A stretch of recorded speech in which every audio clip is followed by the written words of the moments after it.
জয় বাবা জগন্নাথ, জয় বাবা জগন্নাথ। রাজ্যে শান্তি ফিরিয়ে আনতে শেষ পর্যন্ত মুখ্যমন্ত্রী জগন্নাথ দেবের শরণাপন্ন।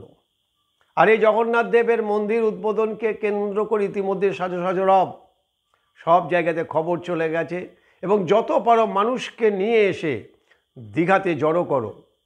10 থেকে 15,000 সরকারি দাবি, তার চাইতেও আরও বেশি হবে। লক্ষাধিক মানুষের ভিড় হবে জগন্নাথ দেবের এই মন্দির উদ্বোধনের দিন। তার জন্য আগে থেকেই সাজো সাজো রব এবং বিভিন্ন জায়গাতে খবর চলে গেছে যে জগন্নাথ দেবের মন্দির যে উদ্বোধন হবে যেন একেবারে এমন একটা আনন্দ বা উৎসব হয় যেন সারা ভারতবর্ষ এদিকে তাকিয়ে থাকে। পেছনে কারণ কি? পেছনে কারণ আছে হিন্দু ধর্মের ওপরে যে আঘাত পড়েছে, ওয়াকফ বোর্ডের যে ঘটনা এখনও ধিকি ধিকি করে চলছে।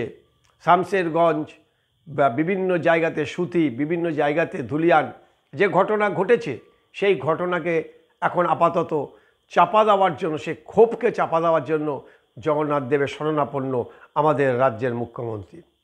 এই জগন্নাথ দেবের মন্দির করতে কত টাকা হয়েছে? সরকারি তথ্য অনুযায়ী প্রায় 150 থেকে 200 কোটি টাকার মতো খরচা হয়েছে। সরকারিভাবে খরচা হয়েছে এটা এবং সরকারের খাজনা থেকে দেওয়া হয়েছে। পৃথিবীতে আর কোথাও এরকম নিদর্শন আছে কি না আমরা কিন্তু জানি না, আমরা শুনিনি যে কোনো সরকার কোষাগার থেকে, নিজস্ব কোষাগার থেকে এরকম মন্দির তৈরি করে।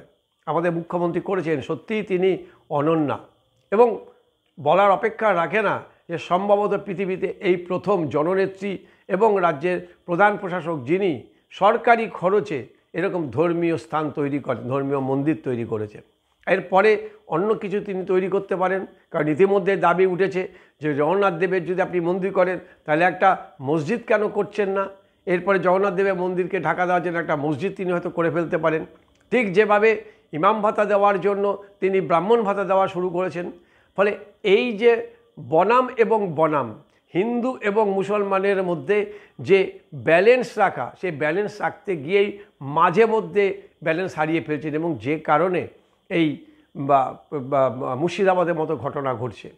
ওয়াকফ আন্দোলন আইন সংশোধনী যেটা এখনও পর্যন্ত সুপ্রিম কোর্টের বিচারাধীন রয়েছেন, আগামীকাল হয়তো তার চূড়ান্ত রায় হবে, কিন্তু তার আগে ওয়াকফ বোর্ডের এই যে আইন, সেই আইনের প্রত্যাহারের বিরুদ্ধে সারা রাজ্যে তিনি যেভাবে ছড়িয়ে দিলেন এই আন্দোলনটা, সত্যিই তিনি অনন্য।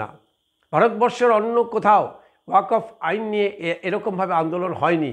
এত হিংসা, এত রক্ত, এত আগুন কোথাও কিন্তু হয়নি। কেন প্রতিবাদের নামে এরকম কার্যত বলতে গেলে জঙ্গি তাণ্ডব চলল, এটা কিন্তু এখন সুপ্রিম কোর্টও এটা নিয়ে কিন্তু প্রশ্ন তুলতে শুরু করেছেন। ফলে এই যে একটা পরিস্থিতি তৈরি হয়েছে, তিনি বুঝতে পারছেন যে যারা হিন্দু ধর্মের মানুষ তাদের কোথাও আবেগে, তাদের অস্মিতায় কোথাও একটা হয়তো আঘাত লেগেছে, যে কারণে তিনি এখন জগন্নাথ দেবের শরণাপন্ন হয়েছেন।